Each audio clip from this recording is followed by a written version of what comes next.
Magandang araw muli sa inyo.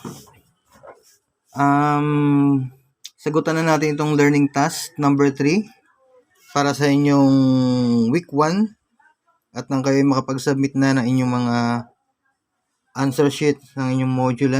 Okay? Unahin natin itong extracting square roots, yung letter A. Okay. Hanapin na natin ating sagutang papel. Hikibo naman ang camera. Okay, sagutan natin. Given number 1, we have x squared is equal to 169. So, kagaya ng naunang video natin dito, yung sa learning task number 2. So, walang ibang gagawin kundi squared natin both sides, Squared natin both sides. So, take the square root of both sides, yung left side and then yung right side. Then, cancel natin ang radical and then yung exponent na 2, natira yung x. And then the square root of 169 is positive and negative 13. Okay, napakasimple. So, ibig sabihin yung root number 1 o x sub 1 is equal to positive 13. So, paghihiwalay na natin para mas madaling makita. And the other one is x is equal to negative 13. So, extracting square roots ang process na to, mas madali nyo malalaman kung extracting ang gagamitin ninyo. Dapat memorize niyo yung mga perfect squared numbers. Ano ba yung mga perfect squared numbers natin? So, ilista. Mga perfect squared numbers. Okay, so ano yun? So, we have 1, 4, 9, ano pa? 16, 25, and then so on. So, yun yung mga perfect squared number.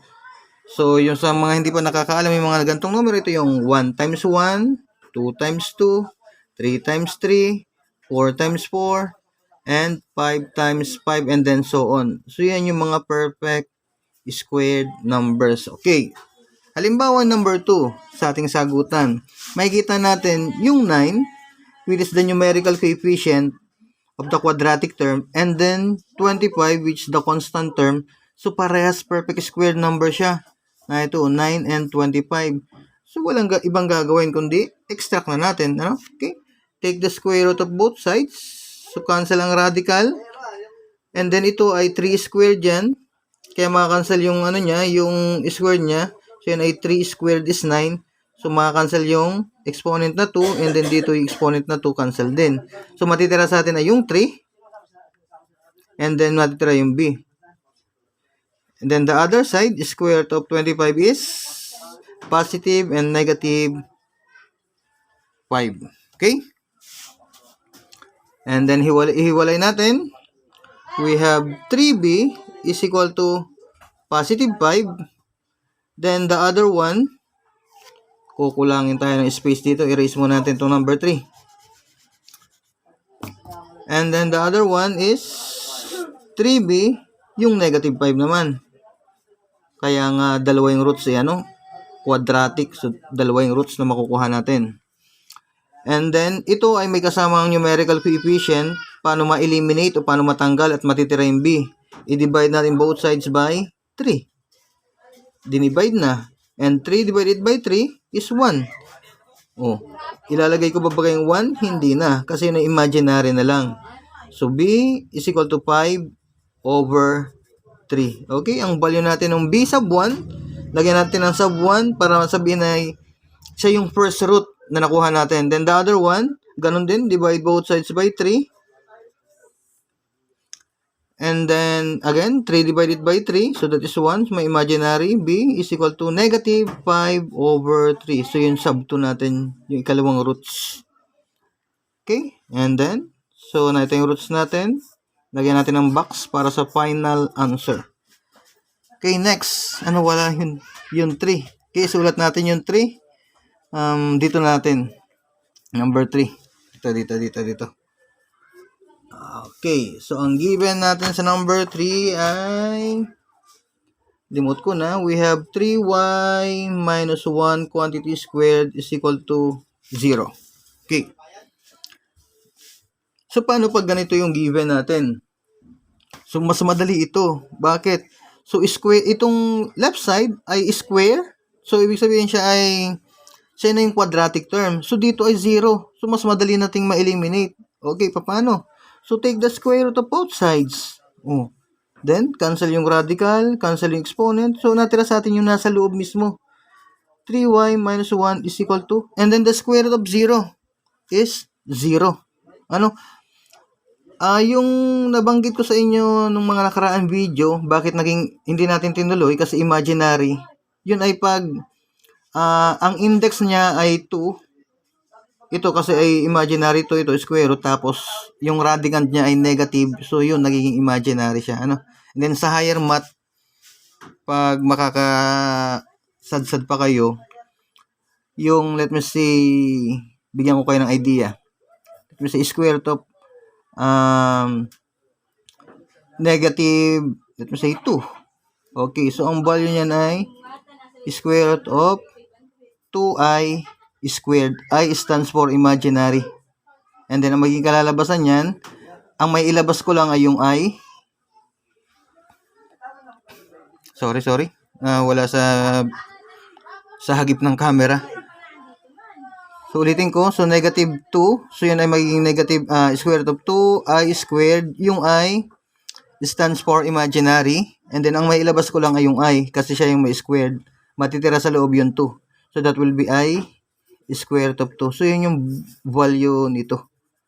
So, commercial lamang yun, patalastas. Balik na tayo dito sa number 3 natin. Okay. So, ito na, meron na tayong isosolve.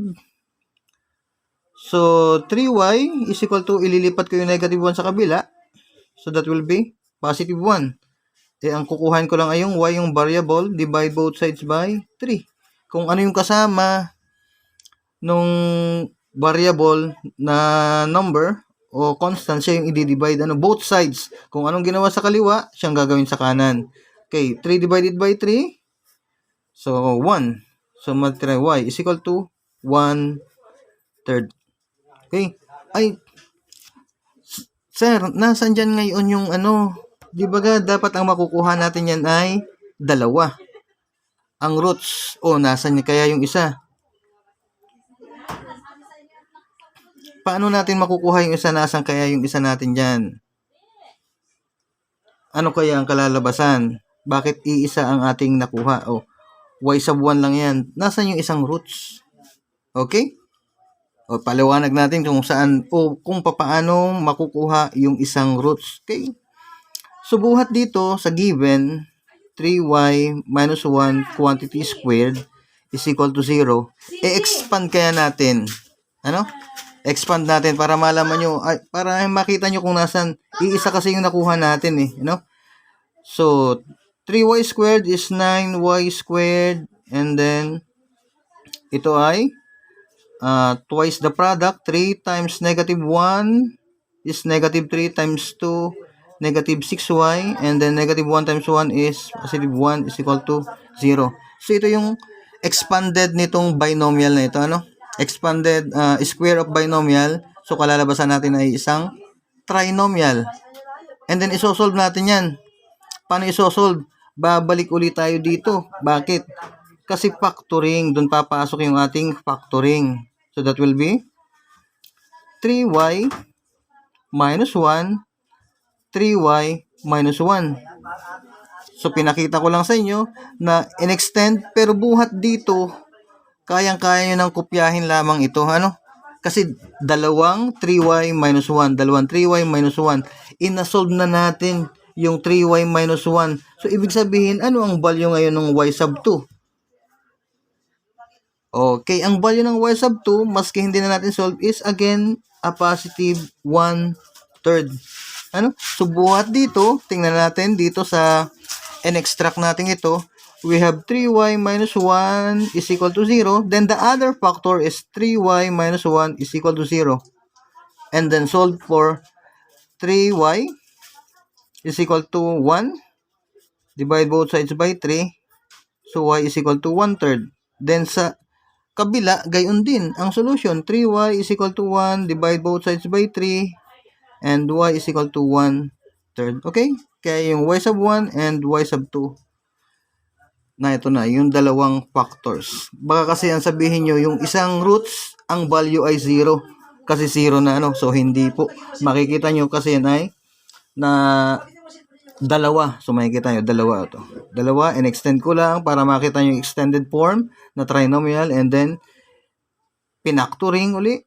Binalik ko uli doon, tapos then solve. So, yun na. Okay?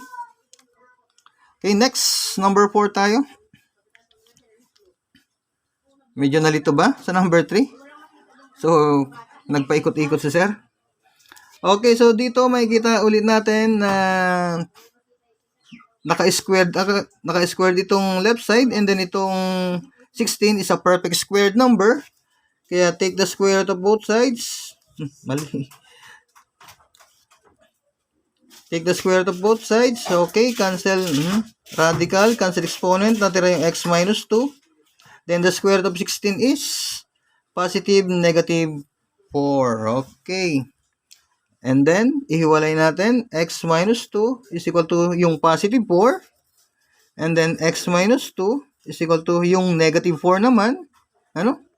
Okay, and then, from here, x is equal to 4. Ililipat ko sa kabila.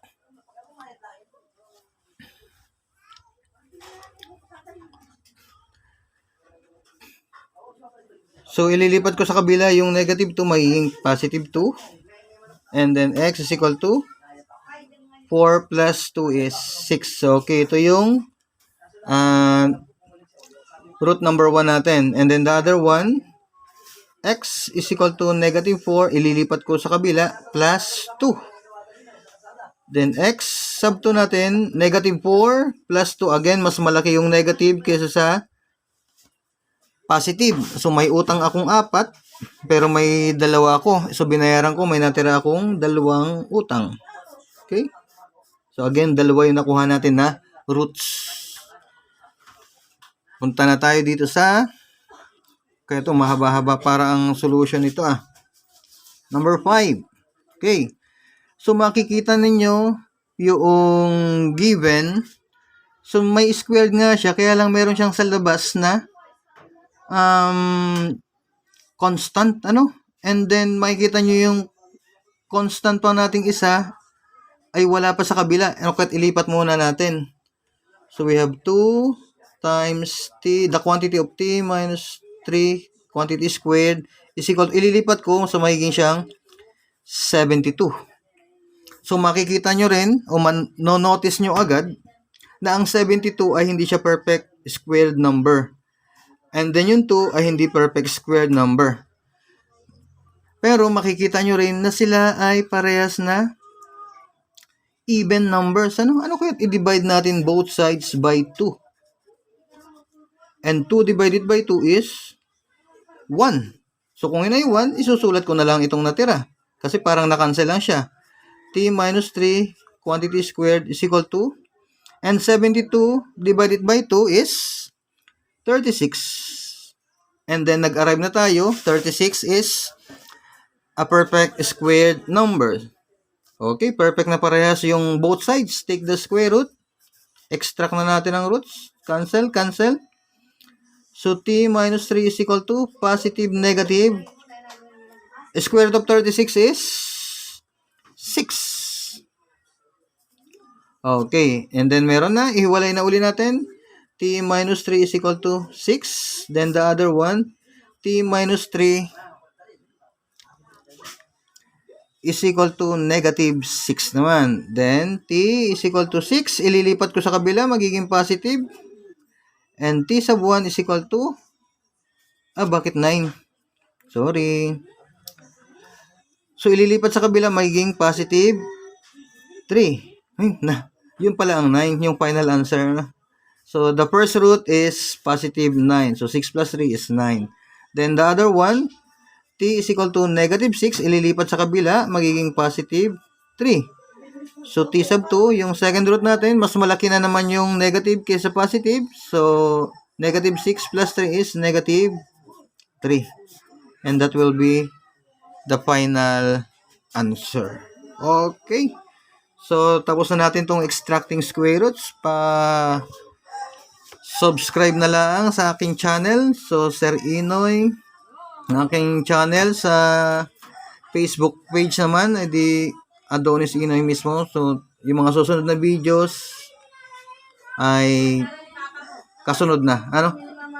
Okay, so again, ito ay yung learning task number 3, letter A. Thank you.